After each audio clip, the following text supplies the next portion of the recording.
आज हम सब लोगों का यह परम सौभाग्य है कि हमारे सनातन धर्म के सजग प्रहरी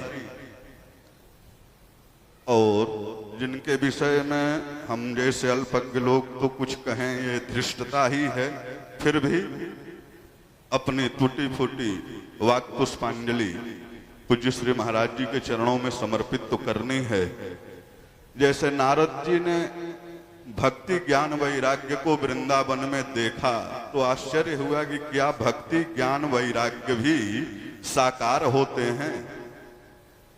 वैसे ही हम सब लोगों के लिए आश्चर्य ही है कि क्या वेद शास्त्र पुराण उपनिषद सनातन शास्त्र मूर्तिमान भी होते हैं।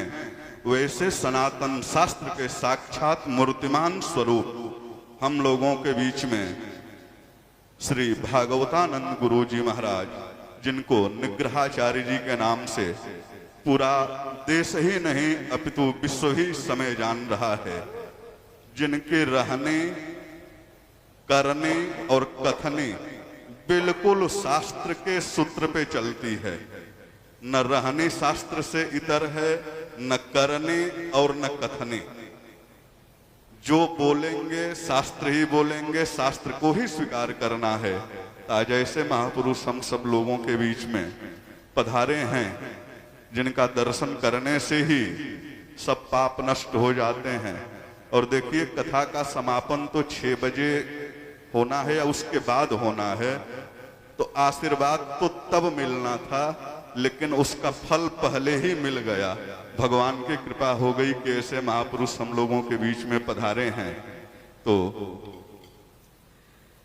अगर अनुमति हो महाराज जी, तो पूज्य स्वामी जी की आज्ञा है कि ऐसे महापुरुष पधारे हैं तो कम से कम चरण धोल करके और थाली, क्योंकि यत् फलम कपिलादाने कार्तिक्याम ज्येष्ठ पुष्करे तत्फलम पांडव श्रेष्ठ विप्राणाम पाद सेचने।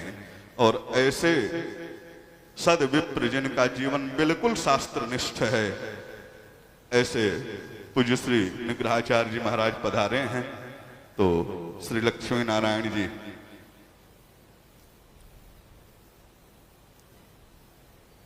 और सभी वैदिक ब्राह्मण विप्र यहाँ खड़े होकर के बैठे बैठे ही स्वस्ति वाचन करें पूज्य श्री महाराज जी के लिए। हरि ओम स्वस्ति।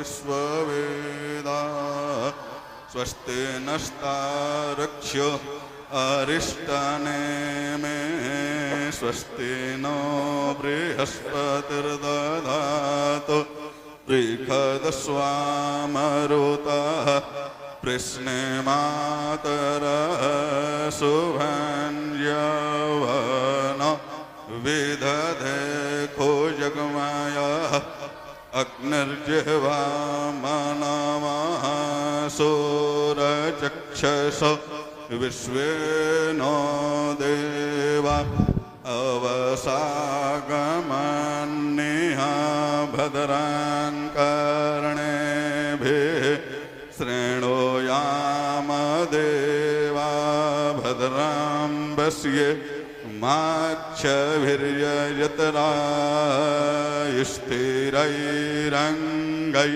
तुष्टुवागुंसस्तनो भिर्व्यसेमहि देवहितं यदायो सतमेन्नो शरदो अन्तिदेवायत्रा नश्चक्र जरसन्तनूनां पुत्रास यत्र पितरो भवन्ति नोर्मध्यारीरिखतायुर्गन्तो अदितिर्जव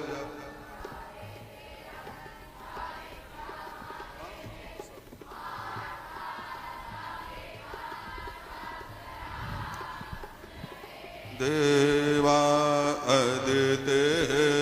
पंच जना अदितिर्जातमदितिर्जानित्वमाद्य शान्तिरन्तरिक्षगं शान्तिः पृथिवी शान्तिरापः शान्तिः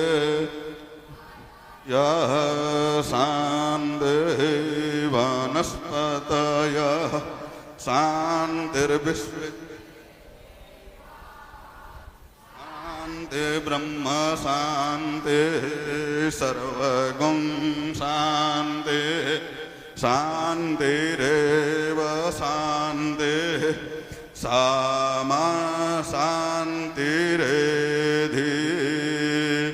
अखण्डमण्डलाकारं व्याप्तं येन चराचरं तत्पदं दर्शितं येन तस्मै श्रीगुरवे नमः।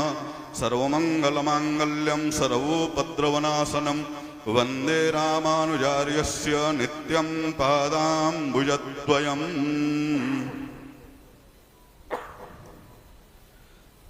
अब आप सब लोग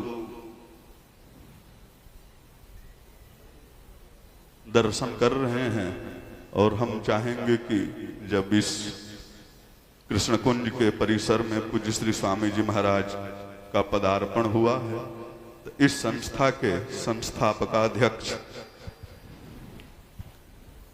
उत्तराखंड पीठाधीश्वर जगतगुरु रामानुजाचार्य पदाभिषिक्त पूज्य श्री स्वामी जी महाराज विराजमान हैं, तो दो शब्द पूज्य श्री महाराज श्री के विषय में आप कहें। इसके बाद फिर जैसा आपका निर्देश होगा वैसा आगे हम लोग करेंगे। जय नारायण।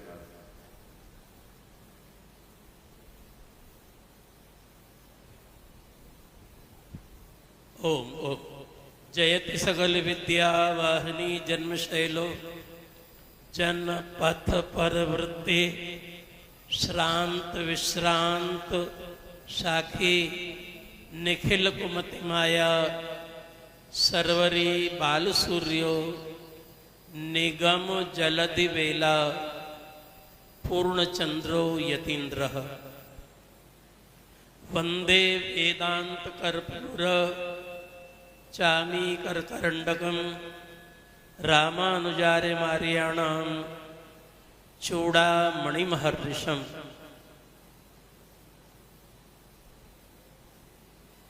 यज्ञ की पूर्णाहुति किसी महापुरुष के द्वारा ही होती है। जिस यज्ञ में कोई महापुरुष नहीं आते वो यज्ञ पूर्ण नहीं माना जाता। युधिष्ठिर यज्ञ कर रहे थे पर भगवान कृष्ण उपस्थित वहां थे, फिर भी यज्ञ की पूर्णाहुति नहीं झलक रही थी, अपने आप शंख ध्वनि नहीं हुई। तो युधिष्ठिर ने पूछा हमारा यज्ञ क्यों नहीं सफल हुआ? भगवान कृष्ण बोले भगवान तो आए तुम्हारे यज्ञ में, पर अभी कोई परम वैष्णव भागवत वो तुम्हारे यज्ञ में नहीं आए, इसीलिए अभी तुम्हारा यज्ञ पूर्ण नहीं हुआ। बिना किसी महापुरुष के यज्ञ पूर्ण नहीं होता। आज ये श्रीमद् भागवत ज्ञान यज्ञ पूर्णाहुति की ओर है और आज हमारे सनातन धर्म के रक्षक जिनके द्वारा आज सनातन धर्म पुष्पित पल्लवित हो रहा है यहाँ पर उपस्थित हैं। आपके द्वारा सनातन धर्म की रक्षा के लिए लिखे गए बहुत से निबंध पढ़ने के लिए मिले, परंतु अभी कुंभ के अवसर में भी साक्षात्कार नहीं हो पा रहा था। पर आज घर बैठे आप पधारे, जैसे विदुर जी के घर भगवान कृष्ण पधारे, दुर्योधन की मेवा त्यागी साग विदुर कर खाए। निमंत्रण पे नहीं आए थे, बिना निमंत्रण के श्री कृष्ण विदुर जी के यहाँ आ गए। इसी से विदुर अपने को परम सौभाग्यशाली समझ रहा था। आज हमारे निग्रहाचार्य जी जो वर्णाश्रम व्यवस्था के पूर्ण रक्षक हैं, हम यही समझ रहे हैं कि विदुर के घर भगवान कृष्ण पधारे। अतिथि देवो भव हम सनातनियों का मूल सिद्धांत है।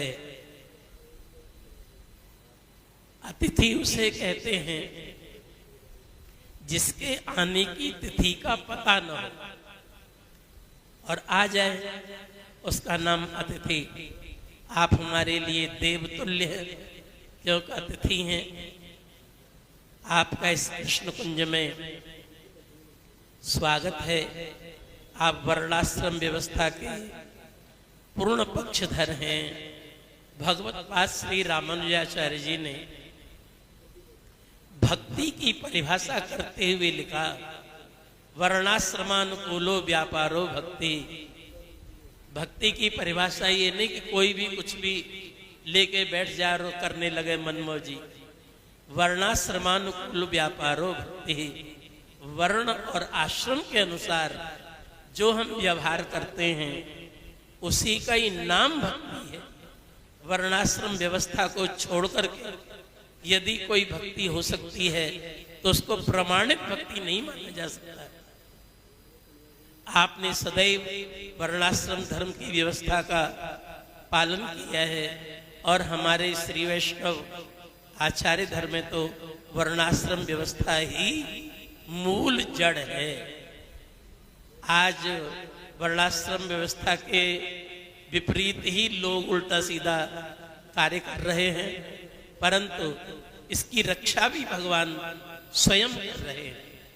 आज वर्णाश्रमानुकूल व्यापार को करते हुए हमारे श्री निग्रहाचार्य जी यहाँ पर पधारे हैं। हम उनका इस कृष्ण कुंज आश्रम में कृष्ण कुंज सेवा समिति की तरफ से स्वागत करते हैं। और हमको लगता है पहली बार आप देखने के लिए आए हैं कि कैसा होगा, क्या होगा। और अब हमारा आग्रह है जब भी आवें तो यहीं रुका करें। इससे आपकी भी शोभा है और हमारी भी शोभा है। इसी से जो है जीवन सार्थक होता है। आज द्वारिका में सुदामा जी पहुंच रहे थे, यही प्रसंग चल रहा था। तो इनको देख करके सफेद कपड़े में हमने सोचा लो श्री कृष्ण के यहाँ द्वारिका में और जो है सुदामा जी आ ही गए। और भगवान कृष्ण ने सुदामा जी के पाद प्रक्षालन किए, क्योंकि सुदामा जी वर्णाश्रम व्यवस्था के पूर्ण पालक थे, इसीलिए उनका नाम सुदामा था। भागवत जी में सुखदेव जी लिखते हैं, विरक्तो परम विरक्त ब्राह्मणो विप्रो। सुदामा जी को पूर्ण उनका नाम नहीं लिखा है भागवत में, पर सुदामा इसलिए कहते थे कि उन्होंने अपना जीवन सम्यक प्रकारेण भोगों में लिप्त नहीं, सुदाम माने संयम पूर्वक बिताया। लोगों ने उनका नाम सुदाम रख लिया। निकृष्ण स्यासीत सखा कश्चित, कोई सखा ब्राह्मणो ब्रह्मवित्तमः। कृष्ण स्यासी सखा कश्चित। अपने संयम व नियम के कारण सुदामा जी का नाम सुदामा पड़ गया। समाज ने इसे स्वीकारा और आज आप लोगों की भक्ति सफल हुई, क्योंकि आज श्री कृष्ण कुंज में द्वारिका में स्वयं सुदामा स्वरूप पधारे आप। ये आपके द्वारा ही कुछ समाज को प्रबोधन हो। गीता का भाष्य में पढ़ रहा था, श्री रामानुज गीता भाष्य। उसमें लिखा था धृतराष्ट्र के लिए, स्वामी जी लिखते हैं, सर्वतो अंधा धृतराष्ट्र, सर्वतो अंधा। अरे मैंने कहा अंधा तो अंधा ही होता है, सर्वतो अंधा का क्या मतलब है? बात समझ में आई। बहुत से लोग आंखों से अंधे होते हैं, बहुत होते। सूरदास जी हुए हैं, भगवान के भक्त हुए हैं, पर बहुत से भक्त ऐसे भी लोग होते हैं जो बाहर से भी अंधे और अंदर से भी अंधे। उनको श्री रामानुजाचार्य ने सर्वतो अंधा धृतराष्ट्र कहा।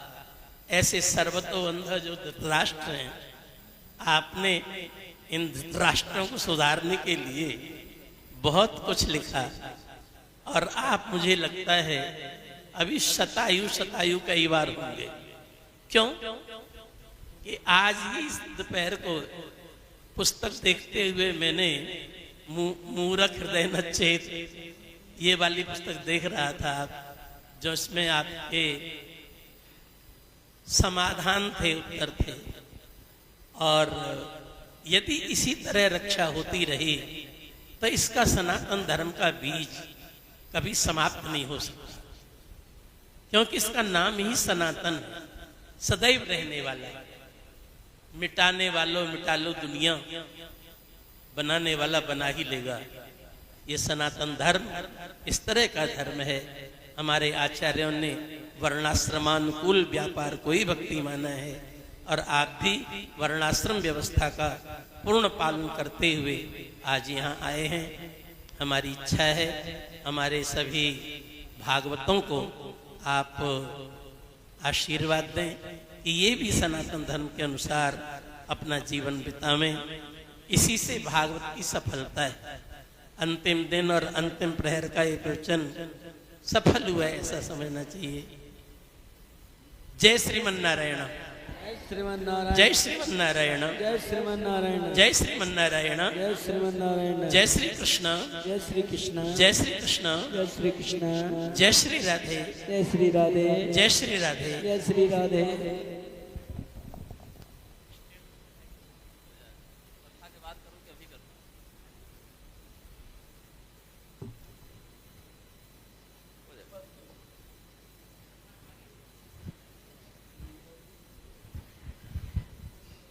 श्रीमन्नारायण। यं शैवासमुपासते शिव इति ब्रह्मेति वेदान्तिनो, बौद्धाः बुद्ध इति प्रमाणपटवः करतेति नैयायिकाः, अर्हन्नित्यथ जैनशासनरता कर्मेति मीमांसकाः। सोऽयं नो विदधातु वाञ्छितफलं त्रैलोक्यनाथो हरिः। श्रीमित्रेश्वरपूजिताब्जचरणां श्रीसिद्धनाथार्चितां, शाक्तान्तर्गतनिग्रहागमनुतां पाखण्डविध्वंसिनीं, सप्तास्याङ्कितनिग्रहेश्वरहृदि प्राकाम्यसञ्चारिणीं, सिद्धाज्ञाकुलबोधिनीं भगवतीं श्रीनिग्रहेशीं भजे। यत्पङ्कजाङ्घ्रिविभवे नमहाष्टपाशा, नाक्रोशयन्ति मनुजं जठराग्निचक्रे, नैवं पुनः प्रविशतीह वदान्यवर्यो, रामानुजो विजयते यतिराजराजः।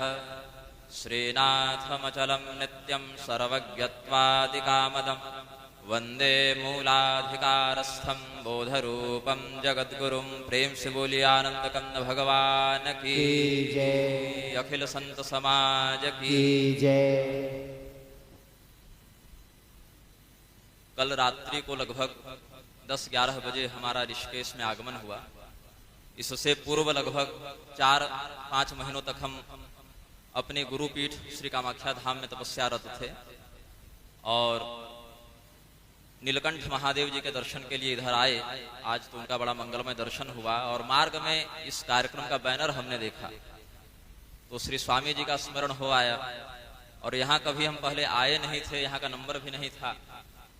तो एक हम दोनों के बड़े अभिन्न सुहृद हैं ऋषि कुमार तिवारी जी, उनसे हमने संपर्क किया, यहाँ का पता लिया, फिर स्वामी जी के परिकरों से संपर्क हुआ, तो अब हम यहाँ उपस्थित हैं। श्रीमद् भागवत कथा के विषय में महात्म्य में भी और प्रधान भागों में भी बहुत ठोस बात कही गई है। अगर संसार में किसी विषय की आसक्ति होनी चाहिए तो भगवत प्रेम की आसक्ति होनी चाहिए। जितने भी प्रकार के काम, क्रोध, लोभ इत्यादि हैं वो जीव को सदैव के लिए, अनंत काल के लिए बंधन में डालने वाले हैं, लेकिन भगवत परायण होकर ये विकार भी तारक हो जाते हैं। भगवान के प्रति काम गोपियों के लिए उद्धारक बना, भगवान के प्रति क्रोध शिशुपाल के लिए उद्धारक बन गया। अब हम लोग को वैसा नहीं करना है शिशुपाल के समान, क्योंकि उसके पास विकल्प नहीं था, बेचारा शापित था, विपरीत भक्ति करता था। लेकिन किसी भी माध्यम से भगवत चिंतन होता रहे, ये प्रधान है। मामनुस्मर युद्ध च, अर्जुन युद्ध कर रहे हैं, सामने शत्रु को देखकर क्रोधित होकर तीव्र संधान शर का कर रहे हैं, बाण का संधान कर रहे हैं, लेकिन भाव क्या है? हम अपने कर्तव्य का समर्पण परमात्मा के प्रति कर रहे हैं। मां मनुस्मर युद्ध च यत् करोसि यदश्नासि यज्जुहोसि ददासि यत् तपस्यसि कौन्तेय तत्कुरुष्व मदर्पणम। जीव जगत के प्रत्येक इंद्रिय के द्वारा नित्य निरंतर नानाविध कर्म इच्छा से अथवा अनिच्छा से होते रहते हैं। नहीं कश्चित क्षणमपि जातु तिष्ठत्य कर्म कृत। यदि आपके पास शरीर है, शरीर में आत्मा है, तो कोई न कोई काम होगा, आप चाहे चाहे न चाहे। पलकें झपकेंगी, हृदय धड़केगा, श्वास का आवागमन होगा, कुछ न कुछ होता रहेगा शरीर में। और उसी में से कर्ताभिमान का आश्रय लेकर कभी पुण्य हो जाएगा, कभी पाप हो जाएगा, कभी मिश्रित हो जाएगा, और उसका फल भोगने के लिए भी जीव बाध्य रहेगा। तो इसके लिए क्या करें? गोपियों की वृत्ति अपनाएं। गोपियां क्या करती थीं, इसके विषय में भागवत महापुराण में ही बड़ा सुंदर वचन है। यादो हने वहनने मथनोपलेप प्रेंख्यं क्षणार्भरोदितो क्षणमार्जनादौ गायन्ति चैनमनुरक्त धियश्रुकंठो धन्या व्रजस्त्रिय उरुक्रम चित्तयाना। उरुक्रम भगवान नारायण में जिनका चित्त संलग्न है, ऐसी गोपियां धन्य हैं। क्यों? बहुत पढ़ी लिखी थी क्या? बहुत वैभव था क्या? बहुत पराक्रम था क्या? नहीं, संसार में रहकर ही अपने स्त्रियोचित कर्तव्य का निर्वहन करते हुए ही झाड़ू लगा रहे हैं, बर्तन धो रहे हैं, भोजन बना रहे हैं, वस्त्र प्रक्षालन कर रहे हैं, अपने माता पिता, सास ससुर, बच्चा, पति इत्यादि का भरण पोषण, सेवा सत्कार कर रहे हैं। सब तो सांसारिक काम है, इसमें भजन कहाँ हुआ? भजन जो है वो आंतरिक भाव से हुआ। जैसा स्वामी जी ने कहा, वर्णाश्रमानुकूल व्यवहार व्यापार ही भक्ति है। तो अपने स्त्रियोचित, वर्णोचित, उसमें भी वैश्य स्त्रियोचित कर्तव्य का अप्रमाद पूर्वक निर्वहन करके उसके प्रत्येक कर्म को हम भगवान की प्रसन्नता के लिए कर रहे हैं। अपने घर में झाड़ू नहीं लगा रहे, अपने लिए भोजन नहीं बना रहे, भगवान के घर में सेवा हो रही है। पार्षदत्व भाव से जब वह व्यवहार करता है तो उसकी भक्ति पुष्ट हो जाती है, उसका उद्धार हो जाता है, चाहे लोक दृष्टि से वह कितना भी दीनहीन क्यों न प्रतीत हो। सुदामा जी का स्मरण किया स्वामी जी ने। विरक्त इंद्रियार्थेषु प्रशांत आत्मा जितेंद्रिय। सुदामा जी को दरिद्र नहीं लिखा, दरिद्रा वेपमाना ये सब उनकी पत्नी के लिए आया है। शंकराचार्य जी ने कहा दरिद्री कौन? जिसकी तृष्णा बड़ी विशाल है, क्योंकि वो भरेगा नहीं कभी उसका मन। सुदामा जी आपका काम है, जिसकी कामना पूर्ण हो गई, अब नई बहाली नहीं होगी, नया फॉर्म नहीं भरा जाएगा, जो इच्छा थी पूर्ण हो चुकी। सुदामा जी इतने आपका काम थे कि भगवान से मिलने की भी इच्छा नहीं थी, क्योंकि नित्य भगवान का अनुभव करते थे। वासुदेव सर्वमिति स महात्मा सुदुर्लभ। क्योंकि ना विष्णुर्भूयते जगत, विष्णु विहीन जगत होता ही नहीं है। क्योंकि भगवान के अभाव में जगत का उद्भव संभव नहीं, भगवान ही उत्पत्ति करता है। भगवान का ही लोप कर दोगे तो कारण के लोप से कार्य का लोप हो जाएगा। गाय का लोप कर दोगे तो दूध का भी लोप हो जाएगा। वृक्ष का लोप कर दोगे फल का लोप हो जाएगा। सूर्य का लोप कर दोगे प्रकाश का लोप हो जाएगा। तो कारण के अभाव में कार्य भी घटित नहीं होता है। वैसे ही परमात्मा के अभाव में संसार भी घटित नहीं हो सकता है। इसलिए ना विष्णुर्भूयते जगत, विष्णु के अतिरिक्त तत्व से संसार हो ही नहीं सकता है। तो भगवान विष्णु के 3 प्रारूप, तत्व वही है, अनुभव के दृष्टिकोण से 3 प्रारूप विष्णु संहिता में पांचरात्र विदों ने बताए हैं। महाविष्णु, विष्णु और सदा विष्णु। जब इस ब्रह्मांड के बाहर वह परमात्मा अनुभूत किया जाता है तो उस तत्व को महाविष्णु इस नाम से कहते हैं। वही तत्व अपने पूर्ण रूप में ही, ये नहीं कि महा लग गया तो ज्यादा हो गया और न लगा तो कम हो गया, ऐसा नहीं, अनुभव की स्थिति का भेद है। वही महाविष्णु तत्व जो ब्रह्मांड के बाहर अनुभव किया गया, जैसे ब्रह्मा जी ने तपस्या की उनकी, वहां तो ब्रह्मांड बना ही नहीं है, तो ब्रह्मा जी ने भगवान का जो अनुभव किया, भागवत में भी आपको 2 स्कंध 3 स्कंध में मिलेगा ये सब। वही परमात्मा जब इस संसार में विशुद्धात्व प्रवेशनाथ से प्रविष्ट हो गया तो विष्णु इस शब्द से संतों ने उस तत्व की आराधना की। और हम सबों के शरीर में ईश्वर सर्वभूतानां हृदयेषु तिष्ठति, इस भाव से जब उसी विष्णु तत्व की प्रतिष्ठा हो गई तो इसको सदा विष्णु कहा गया, ऐसा विष्णु संहिता में वचन है। तो इसीलिए कई बार जो अनुष्ठानों के अंत में आप जब कर्मकांड करेंगे, आप जब पूजा पाठ करेंगे, तो जो मंत्रवेत्ता आचार्य होते हैं वो प्रारंभ में संकल्प जब कराते हैं तो 3 बार विष्णु शब्द का उच्चारण करते हैं, श्री विष्णु विष्णु, ऐसा स्मरण करके उस कार्य में प्रवृत्त होते हैं।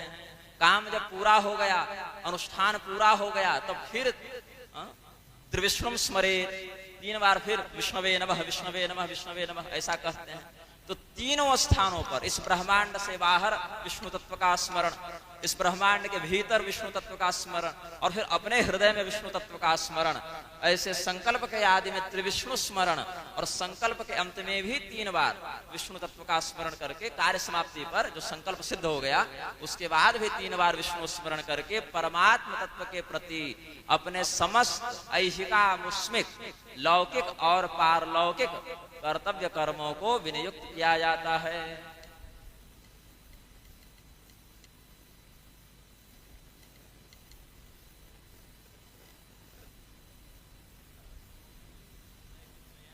अच्छा, श्री रामानंद संप्रदाय से श्री दयाराम दास जी का पदार्पण हुआ है, महाराज जी का स्वागत है। तो मैं आपको त्रिविष्णु का रहस्य वर्णित कर रहा था, जैसा कि श्री स्वामी जी ने एक प्रसंग में अपने औदार्य और संस्कारोचित वक्तव्य में महापुरुष शब्द का प्रयोग किया। महापुरुष क्या है? शास्त्र दृष्टि से जब हम इसका चिंतन करें, दार्शनिक दृष्टि से, पुरुष किसे कहते हैं?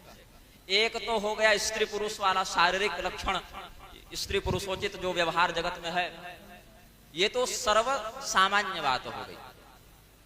और दार्शनिक पक्ष क्या है? देहेषु पुरुषो देह संज्ञकेषु पुरुषुस्येते इति पुरुषः। यह शरीर हमारा नगर है। आपने भागवत की कथा को ध्यान से अगर सुना होगा, श्रोताओं में बड़ी समस्या है, ध्यान से सुनते नहीं है।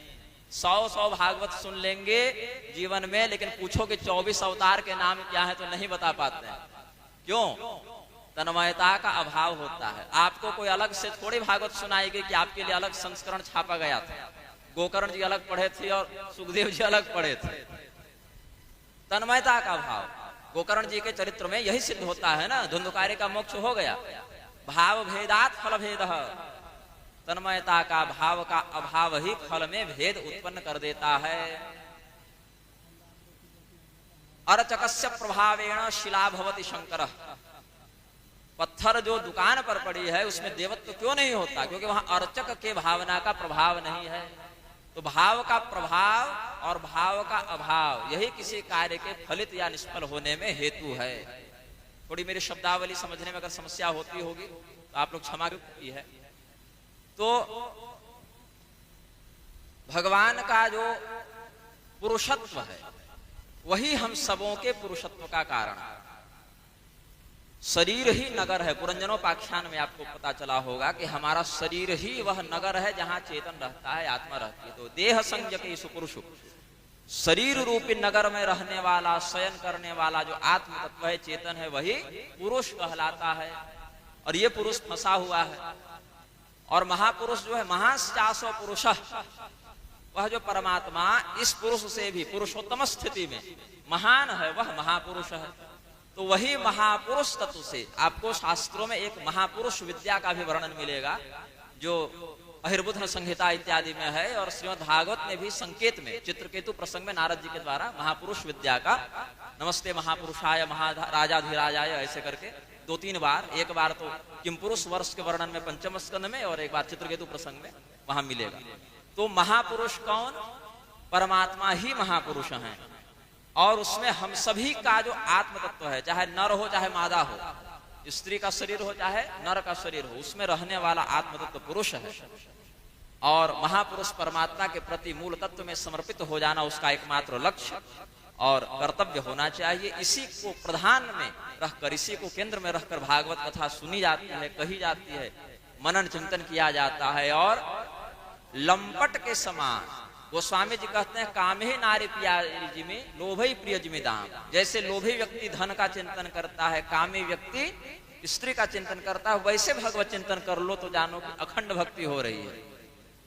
तो श्री भागवत पीयूष पानाय रस लंपटा, इसलिए स्वामी जी ने कहा कि हमने निमंत्रण नहीं भेजा फिर भी आ गया, क्योंकि निमंत्रण की औपचारिकता कथा श्रवण में बाधक नहीं बननी चाहिए। क्षणार्धम क्षेमार्धम केवत सुख गाथा तुलसुधाम, इसी आचार्यानुसरण का हमने अनुगमन करते हुए यहाँ पदार्पण भी किया, और अब भागवत कथा के श्रवण हेतु लालायित भी हैं, इसीलिए अधिक नहीं कहूंगा, अलम विस्तरेण। प्रेम से बोलिए आनंद कंद भगवान की जय।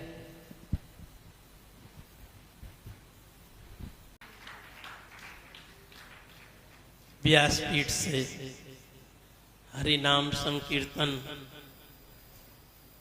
हो जाए, फिर पूर्णाहुति की ओर आप लोग बढ़े। अब जो है आप लोग फिर पूर्वाभिमुख हो जाए तो फिर और आनंद की अनुभूति होगी। और श्री निग्रहाचार्य जी से हमारा कहना है कि वो यहीं पर आकर के रुकें तो ज्यादा अच्छा है।